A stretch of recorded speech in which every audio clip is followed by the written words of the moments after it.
Cars honked in the distance and people moved about with hurried steps as the day slowly gave way to evening.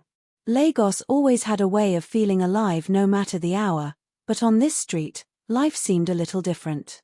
It was a narrow road where children in torn clothes sat by the gutters, their eyes following every passerby with a mix of hope and worry.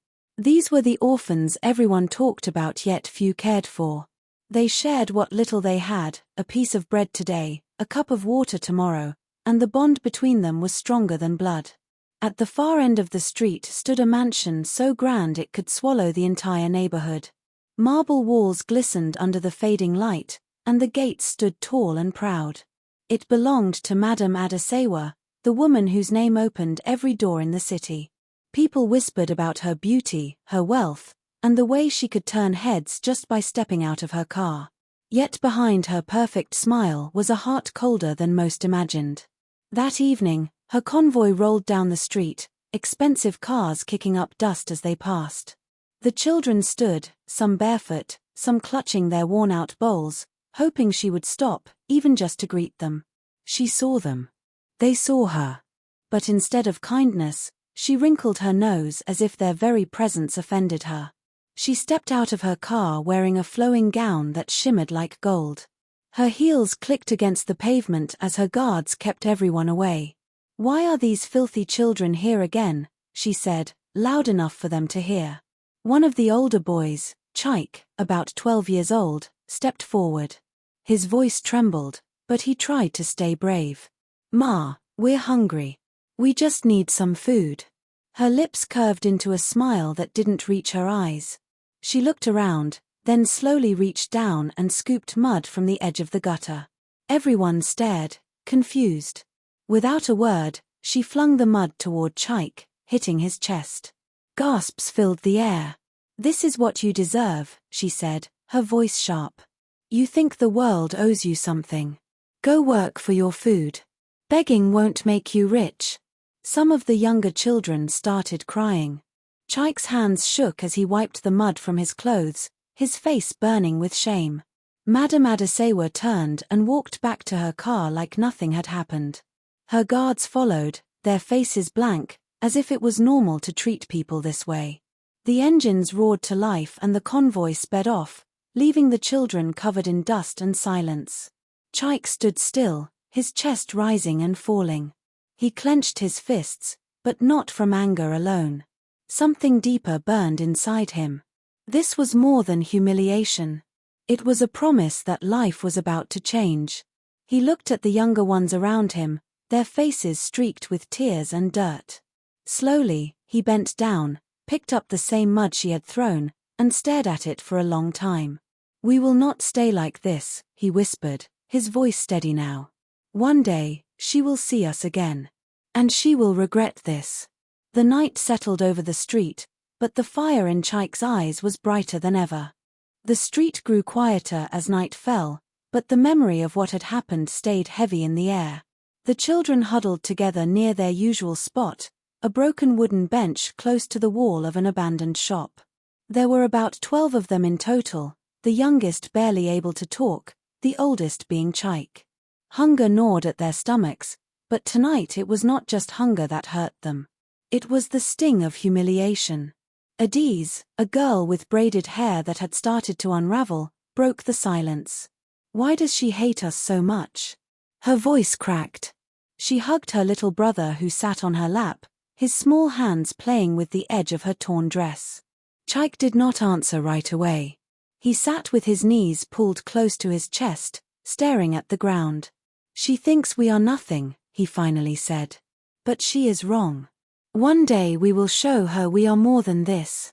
The younger ones looked at him, their faces lit by a faint glow from a nearby streetlight. They trusted him, not because he was older, but because he always found a way to keep them alive. Chike was the one who begged for leftover bread at the market, who patched up scrapes with torn pieces of cloth, who never let anyone sleep hungry if he could help it. That night, he stood up suddenly. "We can't just sit here forever," he said, his voice firm now. "We need to change our story. We will find a way." "But how?" Adiz asked, her eyes wide. "I don't know yet," Chike admitted, But I will find out. He looked around at the other children. From tomorrow, we will not just wait for people to throw food at us. We will think. We will plan. We will build something. The younger ones shifted uneasily. To them, life had always been about surviving from one day to the next. The idea of something bigger sounded impossible. Before anyone could reply, an old man's voice came from behind them. Big dreams start small, boy. They turned and saw Barber Teo, the frail man who slept under the shop's rusted zinc roof.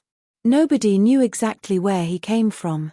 He was just there, sometimes giving the children advice, sometimes sharing stories of a life he once lived. His hair was completely grey, his clothes patched in several places, but his eyes still held a spark. "What do you mean, Barber?" Chaik asked. The old man limped closer and sat on an upturned bucket. "I've watched you for months, Chaik. You have a fire in you. Don't let her words kill it." "But we have nothing," Chaik said. "You have each other," Barber Teo replied. "And you have brains. That woman may have money, but she has no heart. You, boy, have heart. That is where real power starts." Adiz frowned slightly. "Barber, what can we even do? We can't go to school. We can't even eat well." The old man leaned forward. "When I was your age, I had nothing too. But I learned to work with my hands. I made small things. I sold them. Slowly, my life changed. Life never stays the same if you fight to change it." Chaik's mind started racing. He remembered how he used to weave small ropes out of discarded sack strings, just to pass time. He remembered Adiz's skill in braiding hair, how some market women had admired it once. And he remembered how the younger boys could run errands for traders when they were not too hungry. "Barber, do you think if we try to make something, people will buy?" Barber Teo smiled. "Not everyone will. But someone will.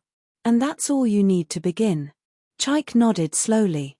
That night, even with an empty stomach, he could feel something shift inside him. The next morning, he woke up before dawn. He went through the trash behind the market stalls, searching for anything useful: ropes, sacks, bottles, even broken baskets. He came back with his arms full. The children watched him with curiosity. "What are you doing?" Adiz asked.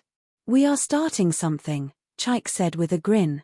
Hours passed as they worked together. Chaik twisted ropes from sack strings, Adiz helped tie them neatly, and the younger ones cleaned old bottles and cans.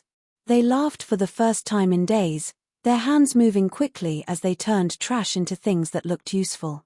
By midday, they had a few simple items laid out in front of them. It wasn't much, but it was theirs. Chaik stood up and looked at the others. "This is the beginning. We will take these to the market today. We will sell. Even if we make just a little money, we will eat. And tomorrow, we will make more." The children cheered quietly. Even the youngest clapped without really understanding why. That afternoon, they carried their small creations to the market. At first, traders laughed. Some mocked them. But one kind woman, a fish seller, stopped and looked at the ropes they had made. She bought too, giving them more money than they expected. When they returned to their spot that evening, they had enough to buy bread for everyone. For the first time in a long time, they ate until they were full. As they shared their meal, Chaik looked toward Madame Adesewa's mansion in the distance. His heart hardened with determination. "This is just the start," he whispered to himself. "She will see us rise." The others didn't hear him. They were too busy laughing and enjoying their rare full stomachs. But deep inside, Chaik already knew this was only the beginning of something much bigger than any of them could imagine. Days turned into weeks, and the children slowly built a routine. Every morning they woke up before the sun rose, gathering scraps and discarded materials from the markets and streets. Chaik led the way, always thinking of new things they could create. Sometimes it was ropes, other times simple baskets or even small toys carved from bits of wood they found. Adiz, with her patience and neat fingers, became the best at tying and shaping their work, while the younger boys ran errands for traders who in return gave them leftover food or coins. Life was still hard, but something had changed.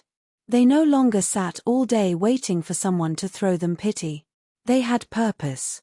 Even Barber Teo, who could barely walk without his cane, helped by teaching them tricks he knew about knotting ropes or cleaning bottles until they looked new. One late afternoon, after a long day at the market, Chaik and Adiz sat side by side counting the little money they had made. The coins clinked softly against the wooden bench as they arranged them. "We made more than yesterday," Adiz said, her tired eyes lighting up. "Yes," Chaik replied, a faint smile crossing his face. "But this is just a small step.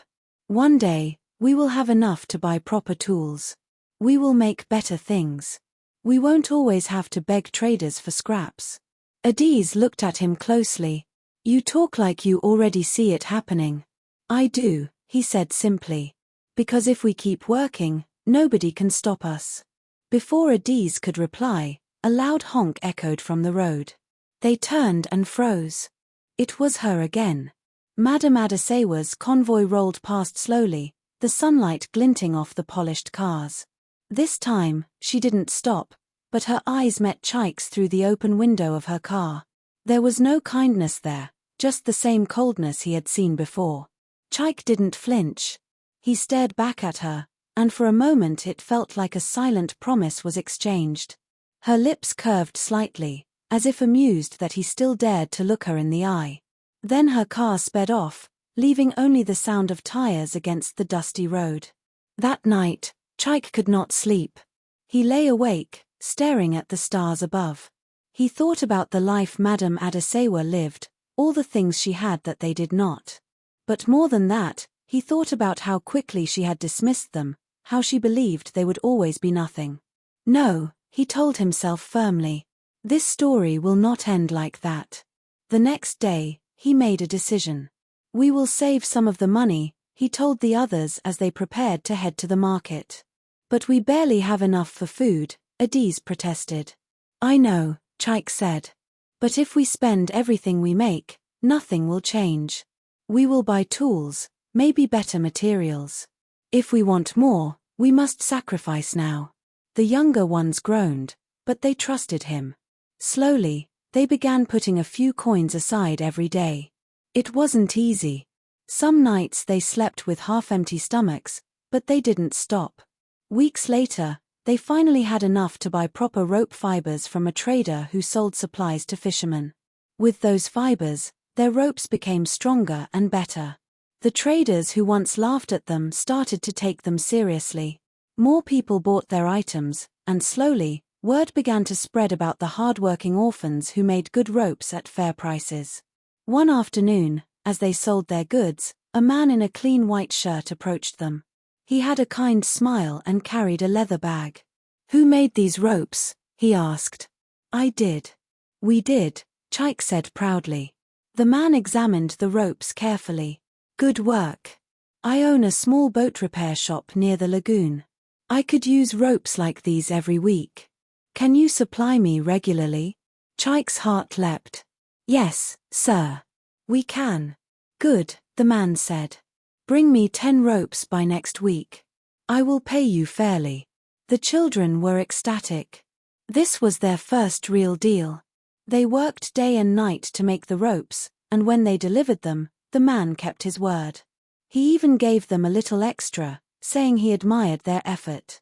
With the extra money, Chaik bought more materials and an old, second-hand knife for carving wood.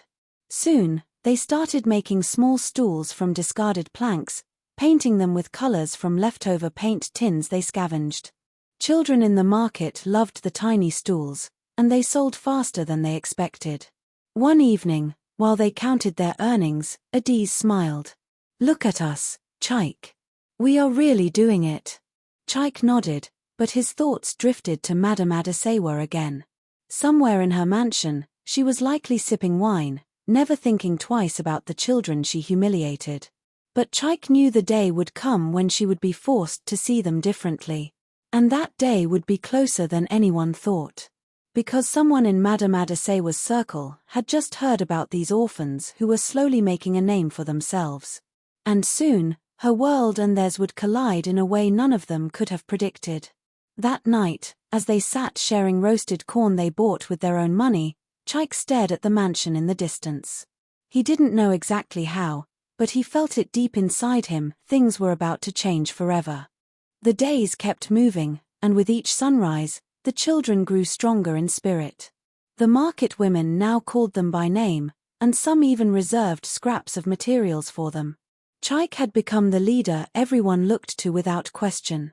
He was no longer just the boy who begged for food, he was the boy with plans, the boy who believed in a future no one else could see. One afternoon, while they were busy weaving ropes under the shade of a broken signboard, a sleek black car pulled up nearby.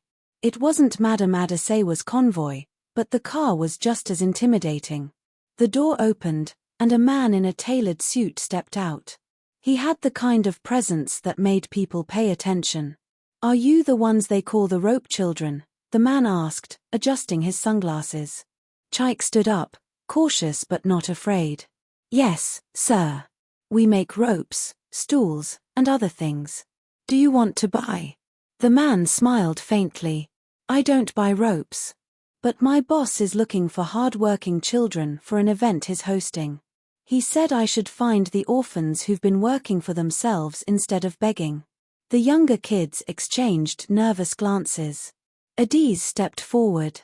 "What kind of event?" "It's a charity dinner," the man replied. "You'll help serve food, clean up after, maybe even show some of the small things you've made. He wants to inspire his rich friends to support children like you." Chaik hesitated. "We'll think about it," he said cautiously.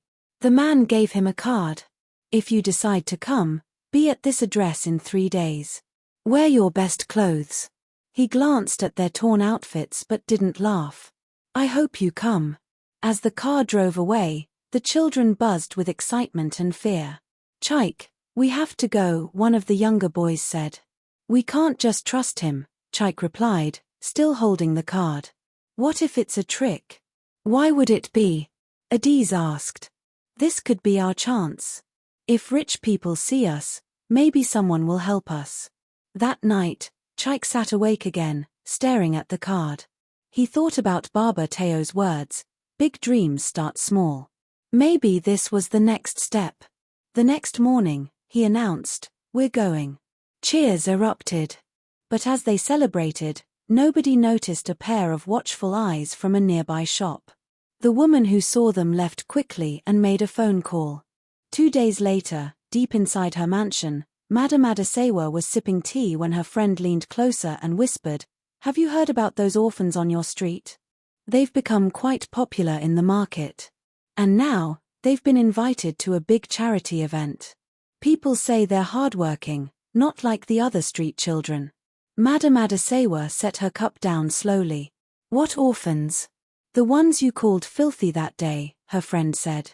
A shadow crossed Madame Adasewa's face.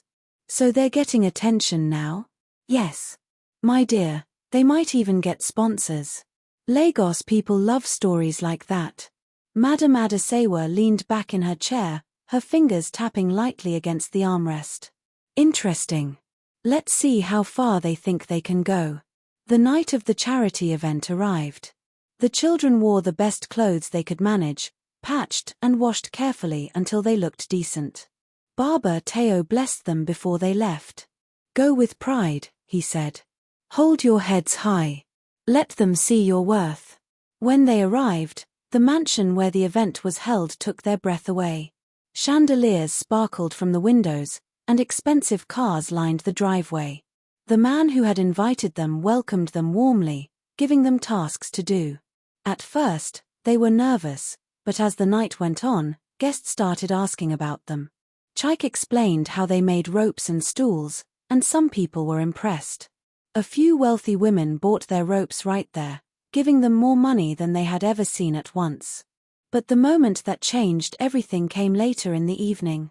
A hush fell over the room as Madame Adasewa herself walked in. She wore a glittering gown that caught every light in the room. The same cold smile was on her face. When her eyes landed on Chaik and the other children, recognition flickered in her gaze. Well, well, she said softly, just loud enough for those near her to hear. Look who we have here. Chaik stood straighter. His heart pounded, but he refused to look away. Madame Adasewa tilted her head. Serving food now? Good. At least you found some work. But the guests who overheard her frowned. One of them, an older man with a commanding voice, turned to her. Do you know these children? Madame Adasewa gave a dismissive laugh. Of course. They live near my street. Filthy little things always begging for handouts. I taught them a lesson once. The room went silent. Chaik felt every eye turn toward him. Slowly, he stepped forward. We were begging, he said, his voice steady. But we stopped. We work now. We make things. We don't need her help. Gasps spread through the crowd. Madame Adasewa's smile faltered for the first time. The man who had invited them stepped closer. Madame Adasewa, perhaps you didn't know, but these children have been making a living for themselves. They are an example of resilience. Many of us are here tonight because we want to help children like them rise from poverty. Humiliating them is nothing to be proud of. Madame Adasewa's jaw tightened, but she stayed silent. Chaik didn't say more. He just looked at her calmly, his eyes saying what words could not. We are not what you think we are anymore. That night, several guests offered to sponsor the children. Some promised to pay for their schooling. Others bought all the ropes and stools they had brought. But as they left the mansion with pockets heavier than they had ever been, Chaik knew this wasn't the end. Because Madame Adasewa's eyes as she watched them go were no longer just cold. They burned with something far more dangerous. The next morning in the market felt different. The children walked with a new sense of pride. Traders who once dismissed them now greeted them warmly. Some even called out, "Ah, rope makers, we saw you on that big night." Others clapped them on the back, telling them how inspiring they were. For the first time, they didn't feel invisible. They were seen. With the money they had earned, Chaik bought better tools, proper blades for cutting wood, stronger twine, and even some paint in bright colors. Adiz learned to mix the colors in ways that made their stools look vibrant and unique. The younger boys worked harder than ever, fetching materials and helping with deliveries. Every day, they sold out faster than the last. Their small space in the market became known as a spot where people could buy strong ropes, colorful stools, and even little carved toys. But while their business grew, so did something else. Whispers. People began talking about Madame Adasewa's behavior at the charity event. Stories spread quickly in Lagos. Imagine, humiliating those children like that. It's shameful. She's rich but has no heart. Those orphans have more dignity than she does. By the end of the week, her name was being mentioned in gossip circles. Invitations she normally received stopped coming. Inside her mansion, Madame Adasewa sat in silence as her assistant read messages from people distancing themselves from her. It seems people are upset about what happened, Madam, the assistant said nervously. Madame Adasewa's fingers drummed on the table. Upset now. But they'll forget soon enough. Yet deep inside, she was furious. She wasn't used to being the subject of ridicule. Seeing those children celebrated while she became the villain cut her pride deeply. One evening, as the children packed up their things at the market, two strange men approached Chaik. They were tall, with hard expressions. "You're Chaik, right?" one of them asked. Chaik's eyes narrowed. "Yes." "Why?" The man smiled coldly. "You and your friends are getting too popular. Better watch yourselves." Before Chaik could respond, they walked away, disappearing into the crowd. Adiz looked worried. "Chaik, what if this has to do with Madame Adasewa?" Chaik tightened his grip on the bag of money they had earned that day. "We won't let her scare us. We've come too far." But that night, he couldn't shake off the unease in his chest. 2 days later, their fears became real. When they arrived at their usual spot in the market, everything was gone. The ropes, stools, toys they had left stored overnight had been destroyed, broken, burned, ruined. Adiz covered her mouth, tears welling in her eyes. The younger boys stared in shock. "It's her," Chaik said, his voice low but steady. "She's trying to break us." The traders around them murmured in sympathy, but no one dared openly accuse Madame Adasewa. Everyone knew her influence in the city ran deep. Chaik stood there for a long moment, staring at the wreckage. Then he took a deep breath. "We will not stop," he said firmly. "We will start again. Tonight." That evening, instead of crying or begging for help, they scavenged for more materials. Barber Teo joined them, limping as he carried old planks he had found. "You children have fire in you," he said with pride. "Don't let anyone put it out." They worked through the night, fixing what they could, making new ropes and stools with the little they had left. The next morning, they returned to the market. This time, something incredible happened. The traders, who had watched silently before, began to help.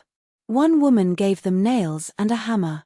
Another gave them leftover fabrics to decorate their stools. A man who sold ropes at wholesale prices handed Chaik a bundle of fibers and said, "Pay me later." The market community rallied around them. By midday, they had enough items to sell again. When the first customer came and bought a stool, the children felt hope surge back into their hearts. But Madame Adasewa was not finished. That night, she sat with two men in her lavish living room. "You failed the first time," she said coldly. "This time, I want it done properly. No one will pity them if they are not here anymore." The men exchanged uneasy looks. "What exactly do you want us to do, madam?" She leaned forward, her eyes glinting. "Make them disappear. I don't care how." Far away, Chaik, Adiz, and the others celebrated their small victory, unaware of the danger closing in. Yet something in Chaik's heart wouldn't rest. As they lay down that night, he whispered to Adiz, "I don't trust the quiet. Something is coming." And he was right. Because before the week ended, their lives would be thrown into chaos once again, but this time, the fight would be bigger than anything they had faced.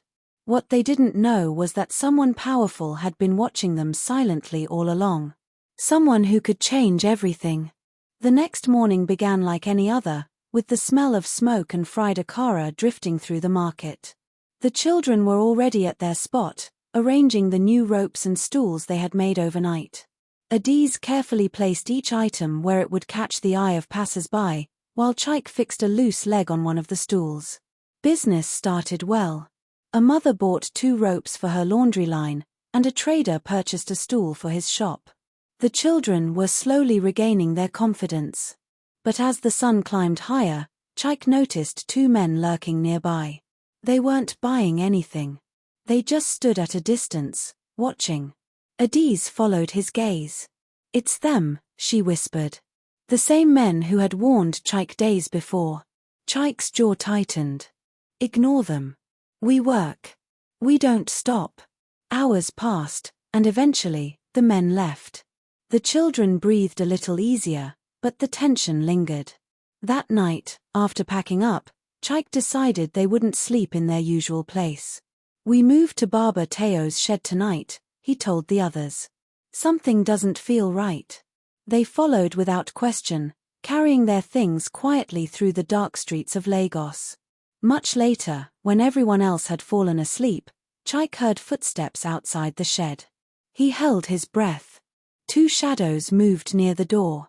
"They're not here," one of the men muttered. "Search around." The sound of fading footsteps finally disappeared into the night. The next morning, Chaik told Barber Teo everything. The old man frowned deeply. "These people will not stop.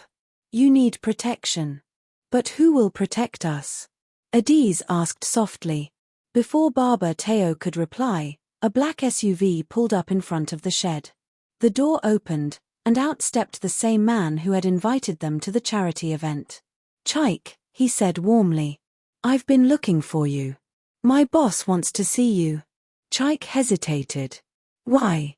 "Because he believes in you," the man replied simply. He thinks you have something special. Barber Teo studied the man carefully. Go, he said finally. But keep your eyes open. Not everyone who smiles at you is a friend. The children climbed into the SUV, nervous but curious. The car drove through the busy streets until it reached a towering glass building in the heart of the city. Inside, the children were led to an office with wide windows overlooking Lagos. Behind a massive desk sat a man in a grey suit, middle-aged, with sharp but kind eyes. He stood up and greeted them warmly. My name is Chief Olumide, he said. I've heard a lot about you. Chike shifted uneasily. Sir, why do you want to see us? Chief Olumide smiled. Because you are different. Most children in your position would give up, but you didn't. You worked, you built something. I like that. And I want to help you grow it. The children exchanged stunned glances. I will give you a small workshop, Chief Olumide continued. Tools, materials, and a proper space in the market. In return, you keep working hard. Show people that even the forgotten ones can rise. Tears welled in Adi's eyes. You would do that for us? Chief Olumide nodded. Yes. But you must stay focused. When people rise, enemies rise too. Be careful. Chike thought of Madam Adesewa. We already have enemies. Chief Olumide studied him for a moment. I know. But you're not alone anymore.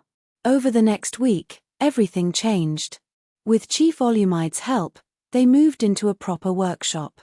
They had shelves for their ropes, tables for carving wood, and even a small signboard that proudly read Chike and Friends, ropes, stools and more.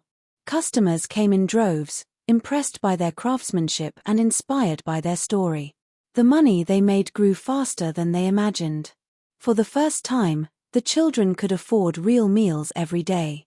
But success made Madam Adesewa's rage boil over. Late one evening, in her dimly lit living room, she slammed her glass on the table. How dare they rise after everything I've done? They are making me look like a fool. One of her men stepped forward nervously. Madam, people are starting to see them as heroes.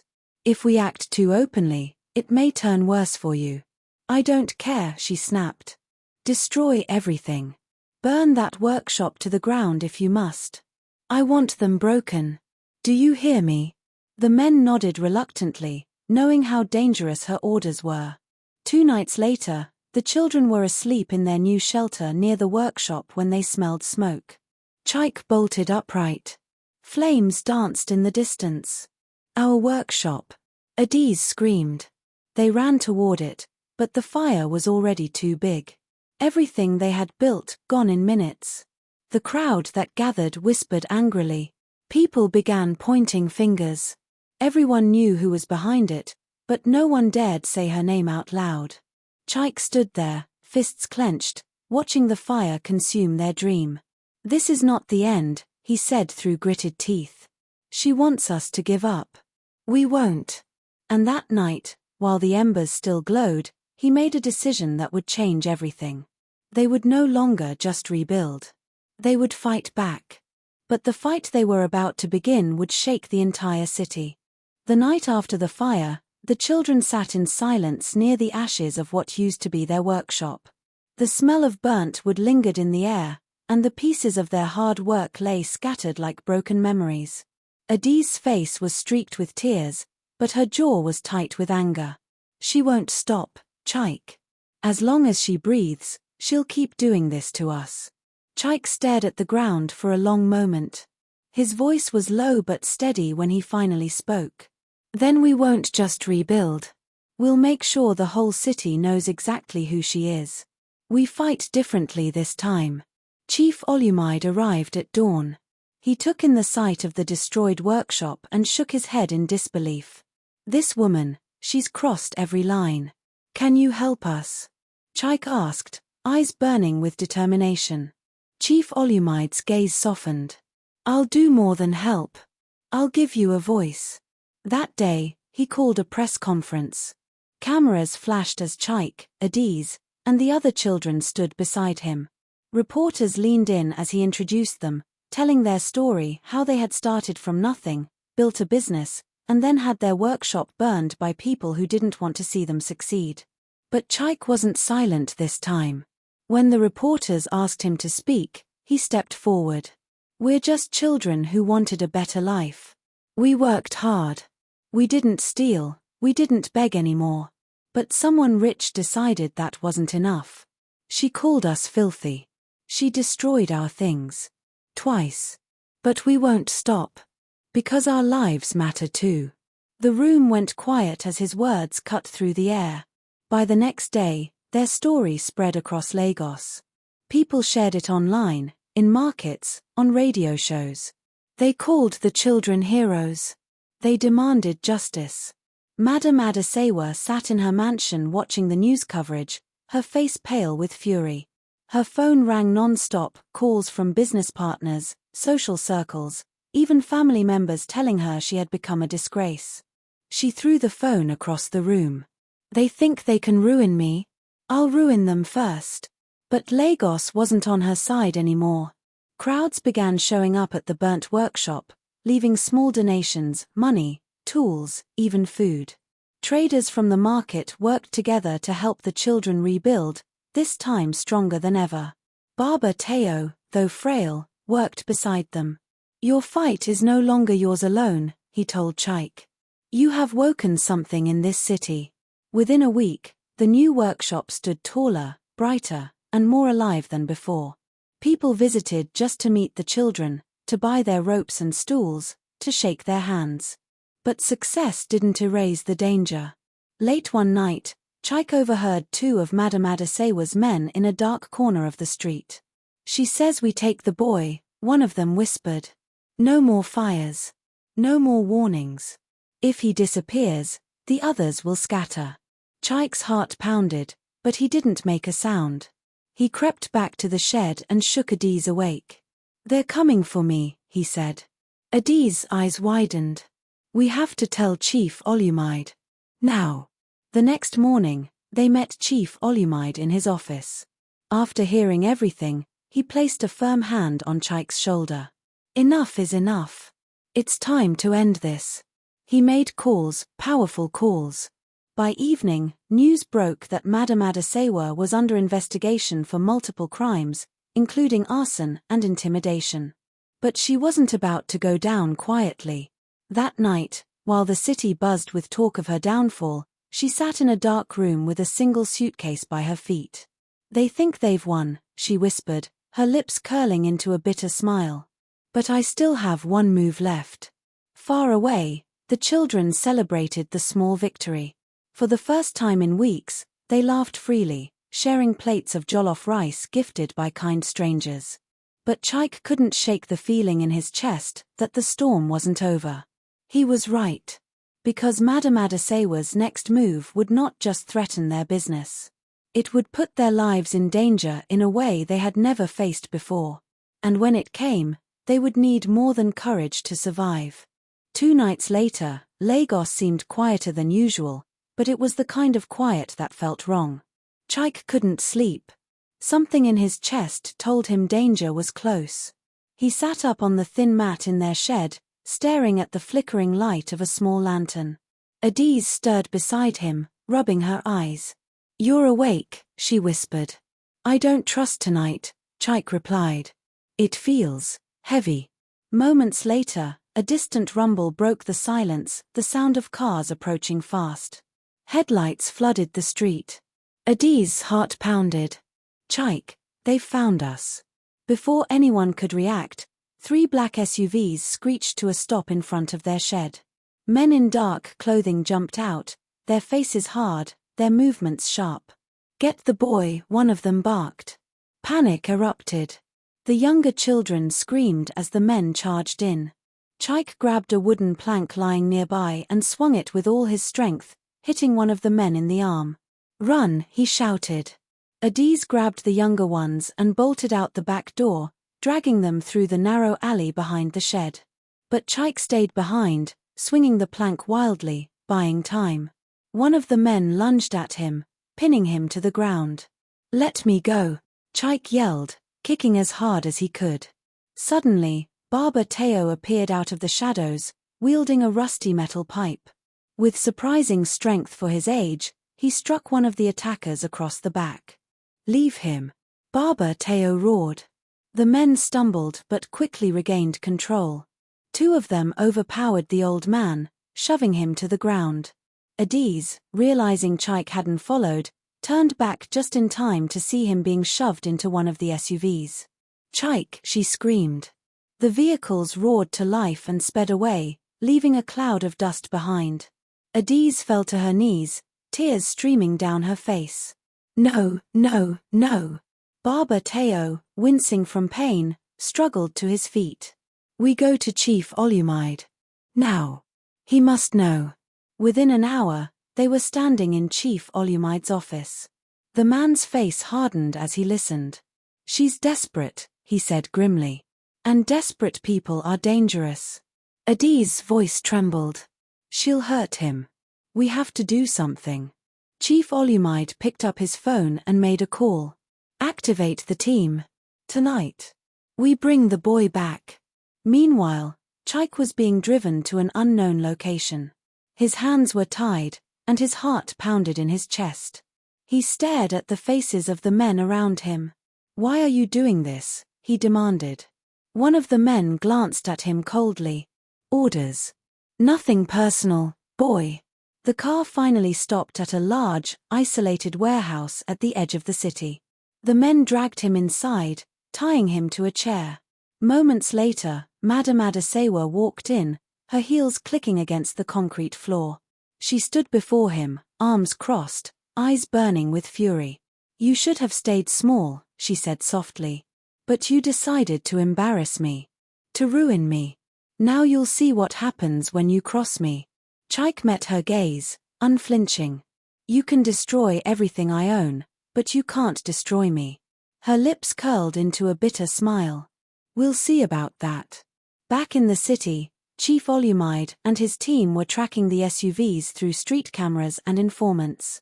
"They took him to the docks," one of the men reported. "Then we move," Chief Olumide said sharply. "No delays."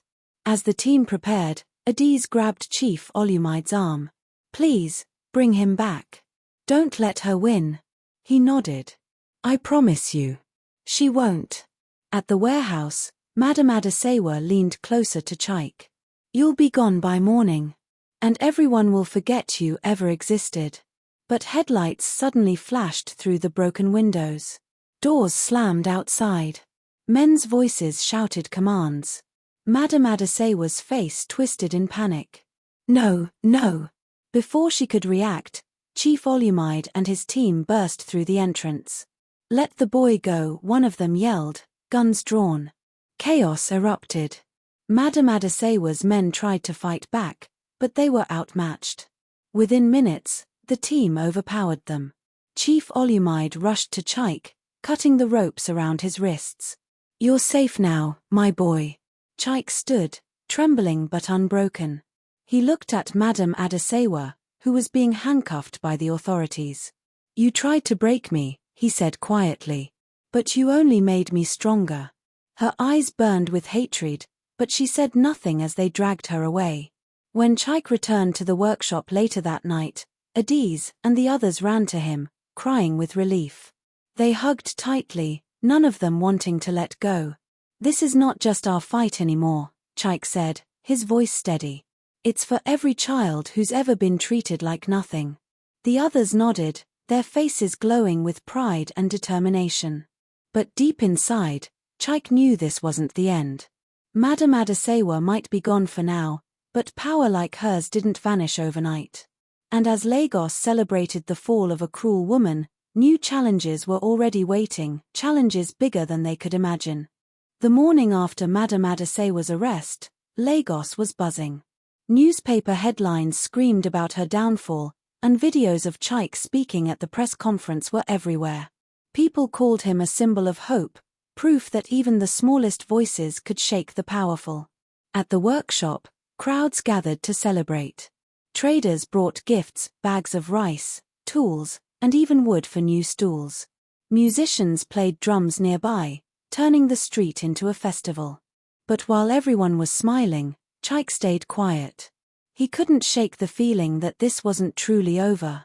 Chief Olumide approached him, placing a hand on his shoulder. "You've done something remarkable, my boy. The city stands with you now." Chaik nodded but asked, "What if she finds a way out? People like her don't just disappear." Chief Olumide's face darkened. "You're right. Her kind always have connections. That's why we must stay ready." A week later, news broke that Madam Adasewa had been granted bail. The city erupted in anger. People protested in front of government buildings, demanding justice. At the workshop, Adiz slammed her fist on the table. "They're letting her walk free. After everything she did." Chaik's jaw tightened. "We won't let her win. We don't fight with fire. We fight with truth." That day, he recorded a heartfelt message online. He told their full story: the humiliation, the hard work, the fire, the kidnapping. He spoke directly to every young person who felt powerless, telling them never to stop believing in their worth. The video went viral. Celebrities, business owners, and even politicians started publicly supporting the children. Donations poured in. Soon, their small workshop turned into a training center. They began teaching other children how to make ropes, stools, and simple crafts to earn money. "This is bigger than us now," Chaik said during one of the training sessions. "If we lift each other, no one can crush us." But Madam Adasewa wasn't done. From her mansion, she plotted her return. Using her remaining wealth, she bribed officials and gathered allies who still owed her favors. One night, while the children were asleep, a messenger delivered a note to the workshop. The paper had only 6 words. "This is not over. I'm coming."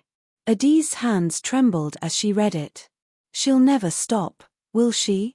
Chaik looked out into the night, eyes firm. "Then we'll never stop either." Weeks later, the city held a grand community event, sponsored by Chief Olumide's foundation, to honor Chaik and the others. Thousands attended, cheering as the children walked onto the stage. "You started with nothing," the host said, handing Chaik the microphone. "Yet you built something greater than any riches. What's your message for Lagos today?" Chaik took a deep breath, scanning the massive crowd. "My message is simple," he said, voice steady. "We don't have to stay small because someone powerful says we should. We can rise. We can create. We can change things, not with hate, but with hope." The crowd roared with applause. But as the cheers filled the air, a sleek black car waited in the shadows at the edge of the event. Inside sat Madam Adasewa, her eyes cold, her lips curling into a faint smile. She whispered to herself, "Enjoy your moment, boy. Because when I return, it will all crumble."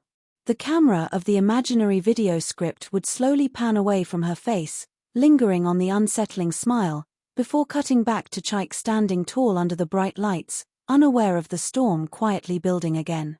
For now, the children had won. They had hope. They had power. But Lagos knew one thing about power: it never truly vanished. And their greatest fight was only just beginning.